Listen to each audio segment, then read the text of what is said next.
This episode of NOSTALgufish was brought to you by Rob Scallon's GuitarQuest. Stick around to hear more about how you can improve your skills on guitar by only doing the fun stuff. Hey guys, it's Hunter. Welcome back to another episode of NOSTALgufish. Usually on this channel we focus on the newest gear. Well, it's either that or throwing stupidly high level upgrades into outrageously cheap guitars. But this is a series where we revisit older guitars in the collection and see how they've held up. The guitar that we're looking at today is this 2006 Epiphone G400 Custom. It's awesome. I love it. Let's take a closer look.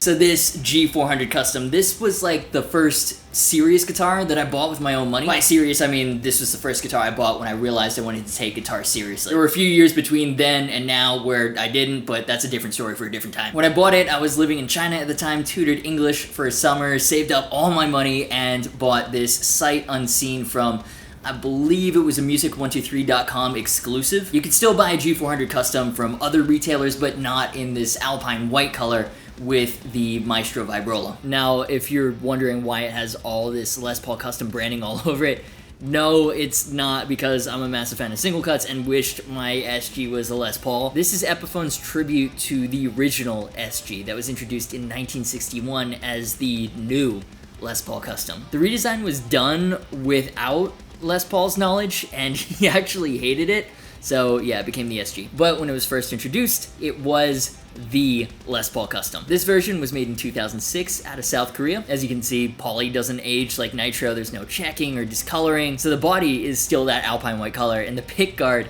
is actually starting to yellow. I'm not gonna lie, I didn't really know anything about guitar at the time. I was coming from the world of entry-level Squires. I'd never played anything Epiphone or Gibson, but I'd heard of Gibson. And as a young guitarist, I was like, all the greatest players play Gibson. That's what I want. I had $600, so it was between a Gibson SG Faded, I think that was the lowest level Gibson at the time, and this. And I thought the Epiphone looked cooler. Not even gonna lie, that's why I went with this. And this was the guitar I really started cutting my teeth on. Started learning more difficult Lamb of God and Trivium riffs. First guitar I modded, I brought it back and forth between China and the US a lot for summers. Played my first couple hundred person gig with it. There are dings and scratches all over. I was devastated with this first chip, but now it's like a Japanese kintsugi bowl. All the damages are celebrations of its history, except this one. A friend asked if the other guitarist in his band could borrow it, and when he gave it back, he didn't even mention the big-ass dent on the headstock. This is why I have trust issues. But yeah, a lot of history with this guitar. I love it to bits. And I figured it would be a good one to take another look at, since you can pick these older Korean-made Epiphones up for fairly cheap on the used market nowadays. This guitar is about 15 years old now, so let's plug it in and see how it's held up.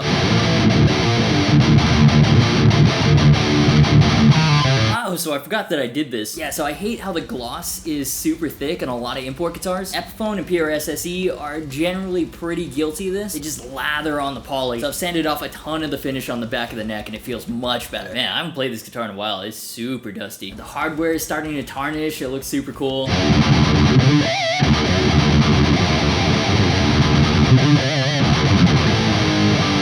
Except for the bridge, which I've already swapped out. The old Epiphone one was super small, it was really lightweight, it felt like it was made of pig iron. So I put a Goto one in there, and it's not tarnishing nearly as much. That's cool, it just means I need to play this guitar more. And when I first got the guitar, I hated the pickups. I was kind of freaking out because that was all my money that I'd just blown on a guitar, and it didn't chug.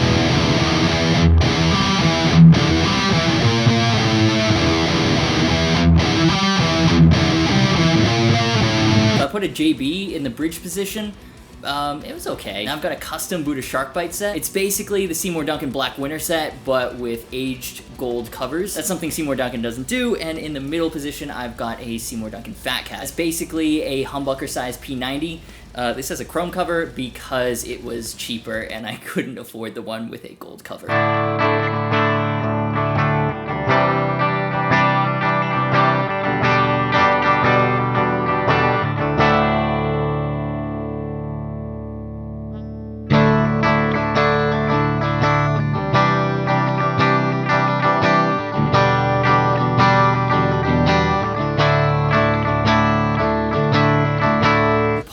are a little loose, maybe more than a little. Okay, yeah, these need to go. The neck is stupid thick. It was listed as a slim taper. It is definitely not. Let me tell you, if you learn Lamb of God riffs on this guitar, you can play them on anything.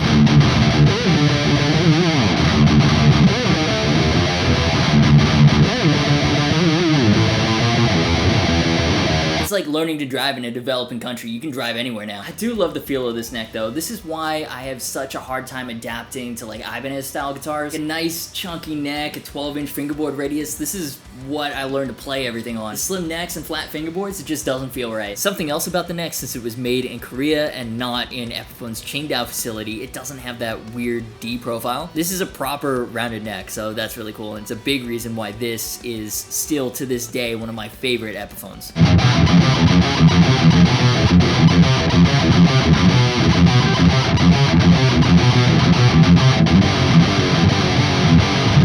Fretwork's actually held up really well. I mean, yeah, they're 15 years old, they're starting to tarnish, but I'm not finding any dead spots. I can't remember whether it was this way out of the box, but fingerboard edges are nice and rounded. All the frets are flush with the neck. The frets need some polishing. The fingerboard could do with some hydrating. But, I mean, other than that, sometimes you get imports where the frets are already popping out of the fingerboard. Nah, I mean, this is just ready to go.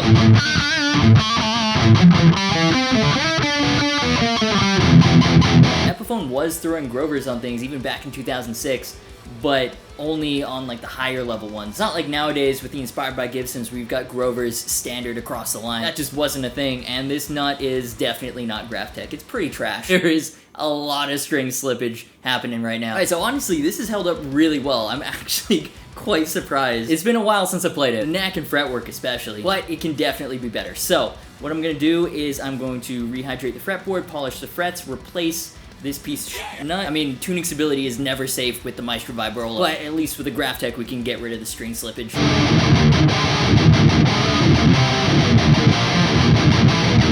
And replace all the pots. Actually, you know what? I'm just gonna replace all the electronics because why not? But yeah, it should be a lot of fun and it'll bring this guitar up to the next level. Let's do it.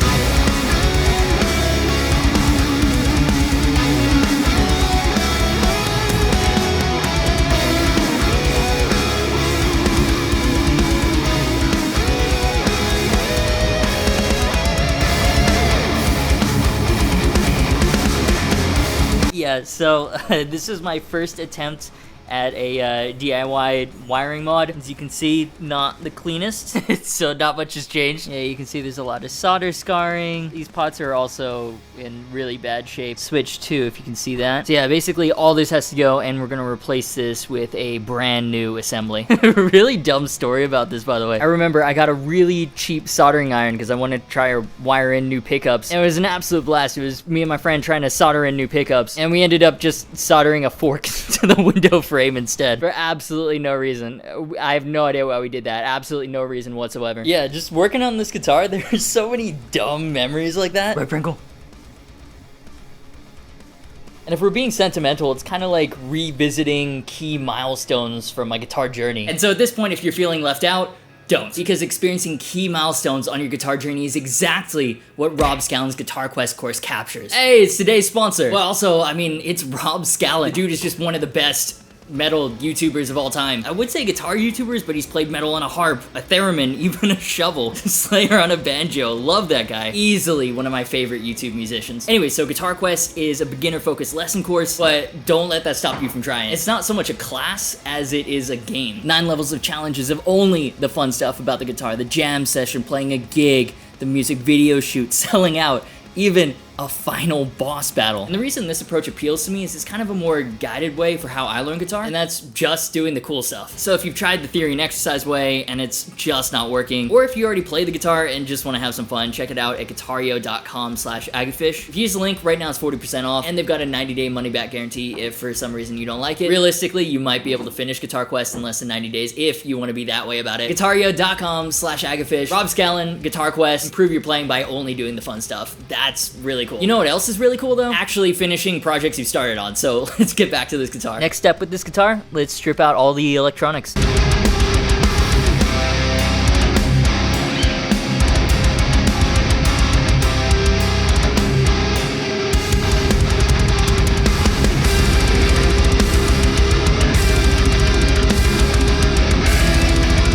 Wow, these are so so gross. Like the most disgusting pots I've seen. I was hoping to at least save the switch, maybe? There's a little bit of rust action going on here, so maybe not. Okay, so never mind. We're gonna just bin this entire thing. Scorched earth, we're just starting again. Alright, so now that the guitar's been stripped of everything we don't need, the excess ballast has been dumped. Let's check out what's going in there. First off, new nut. You knew it was gonna be Graphtec. You just knew it was gonna be from the Nutmasters. Tusk nut, I mean, you can't go wrong. I've only got a black tusk one here, so that should add a nice modern flair to it, otherwise quite classic looking guitar, I guess. Then I picked up this SG wiring kit from WD Music. So let's see what we got here. We've got like just the right amount of shielded wire, proper US CTS pots, so we'll probably have to widen these holes a little bit. This crack still makes me so sad. All the mounting hardware for the pots too, so that's good. Orange drop capacitors as well. Get a little bit of that authentic Gibson wiring in here. Output jack and pickup selector, both from Switchcraft. This is a pre-assembled kit, but I mean, all the components are top quality. And lastly, I thought, why not? I was buying a whole bunch of parts for other projects that are coming soon. Subscribe, hit the notification bell if you don't want to miss those. Appreciate that in advance. So I got this some nice Grover strap locks, just because. Guitars had a tough life. Can spoil it a little bit. Alright, those are the parts we'll be installing. Let's go. Actually, you know what? Since I've got all the strings off and everything, I'm gonna just clean the fretboard real quick, and then I'll start with the electronics.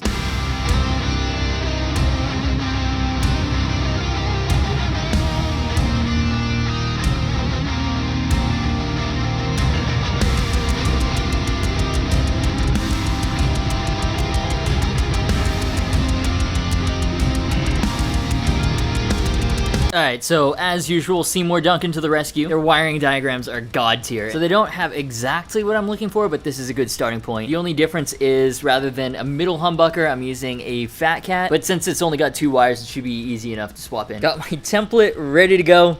Let's do it. Alright, so it's just as I thought. The holes for the pots are not big enough for these girthy American shafts. Nobody laugh. That's okay. A little bit of light reaming should solve that. But yeah, I was just checking. We're not even putting these pots in right now. I'm gonna wire up the harness externally. I'm just trying to make sure that all these holes are the right size before I do that.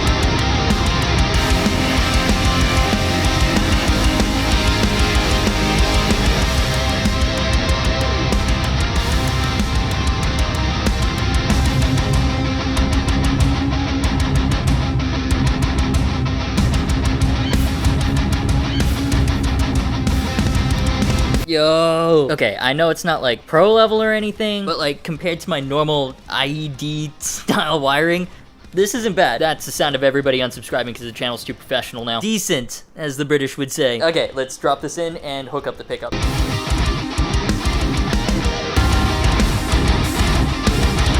Just did the fit test to make sure that the harness was properly spaced out. And yeah, for the first time ever, it seems to have worked perfectly. So now we're just gonna secure the pots in there, and then we can hook up all this nonsense.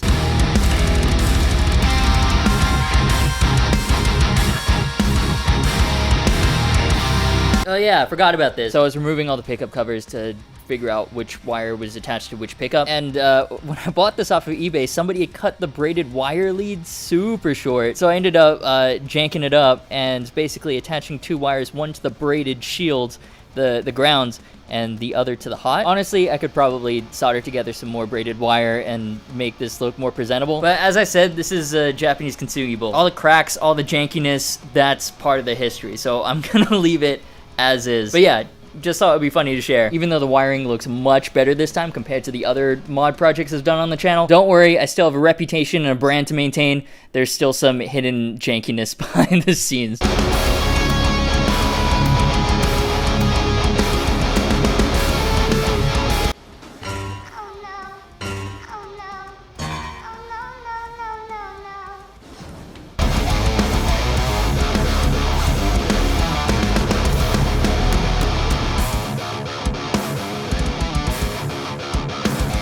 Alright, everything's looking good. New nuts in there. All the electronics are redone. As you can see, the kit came with nickel hardware rather than gold. That's okay. I think the nickel suits the tarnished gold better. The one thing though, since this was a right angle switch, the fit in the cavity was kind of weird. As you can see, it's kind of at an angle, but you know, whatever. C'est la vie. All that's left now, let's string it up and then write some music with it. Of course, shout out to Cleartone. Gonna use their 9s on here. Absolutely love them. Alright, final stretch. Let's go.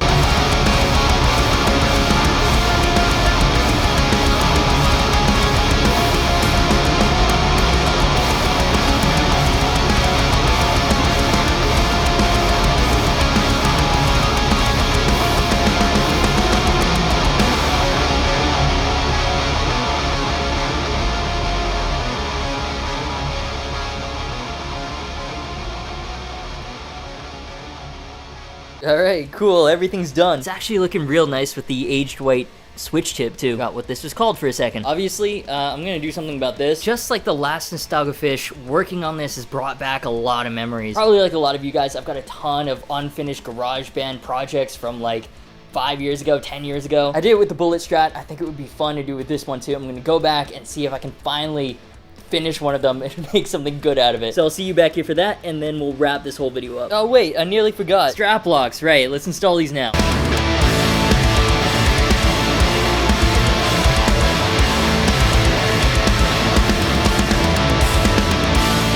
Okay, maybe I haven't thought this through. That is definitely gonna poke me in the stomach. But regardless, now we're ready. Let's jump into the track.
Can you tell that I used to really want to start a pop punk band? Oh man, I forgot how much I like this guitar. It just feels like coming home. And I'm actually really impressed with myself at how clean this wiring came out compared to my usual wiring jobs. Shows signs of improvement at least. This looks much less likely to explode. Yeah, really happy I kept a hold of this guitar, and not for the usual reasons. I mean, let's be honest, it's probably worth basically nothing on the used market at this point. A ton of cosmetic damage, basically nothing's original. It's not the best player in my collection, but it's held up well. Realistically, the frets aren't the best quality. Found some pretty large dents in the frets as I was recording the demo track because, I mean, I played the crap out of this. But you know what, man? This guitar, it's special to me. It probably has the most sentimental value out of any other guitar in my collection, including the Bullet Strat, which was my first guitar. This started my whole love for Epiphone and for Gibson shapes. Like, without this guitar, the channel would probably, actually definitely not exist as it does today. And even like, I started using smaller picks to compensate for there being this big third humbucker in the middle, and now to this day I only use Dunlop Jazz 3s. As I said, the neck really sets us apart from most modern Epiphones I've tried. Proper thick rounded profile, it feels almost identical to a proper Gibson. If you come across one at a good price, I've seen these go for about 300 bucks barely used on Facebook Marketplace in the last year. Definitely worth checking out for the neck alone. 15 years later, and admittedly with a whole bunch of upgrades, I love this guitar. I have no plans on ever parting with it, especially now with the new components, the new switch, the new pots. They feel so nice. Great nut, feels good. Yeah, this is my Epiphone G400 Custom, and I want to end this video with a question for you. What guitar do you have that's, maybe it's not the best player, maybe it's not the best sounding, but it's a guitar you'll never part with because it means something more to you. I'd love to read your stories in the comments. And that'll do it for this episode of NOSTALgufish. I'll probably do the 2021 gear collection video in the next couple of weeks. Make sure you subscribe, you got notifications turned on so you don't miss that. We're going through everything, and you guys can pick the subject for the next NOSTALgufish episode. Social media, merch, and Discord server links are in the description. As always, thank you so much for watching. You've been awesome, and I'll see you for the next video.